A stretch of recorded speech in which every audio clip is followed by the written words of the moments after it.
తాత దైన జ్ఞానసాగర్ రెడ్డి గారు తన అమ్మ నాన్నల పేరు మీద నిర్మించినటువంటి నల్ల చంద్రబాబు నారాయణ రెడ్డి స్మారక భవనంలో ప్రతి మంగళవారం ఉచితంగా కంటి శస్త్రచికిత్సల శిబిరాలు నిర్వహిస్తున్నాము.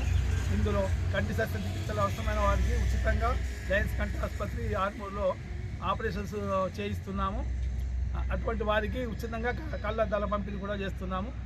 కావున మండలంలోని ప్రతి గ్రామంలో ఉన్నటువంటి నిరుపేదలు కంటితో బాధపడే వ్యక్తులందరూ మమ్మల్ని సంప్రదించి మా లయన్స్ భవన్లో జరుగుతున్నటువంటి చికిత్స శిబిరాన్ని హాజరు కావాల్సిందిగా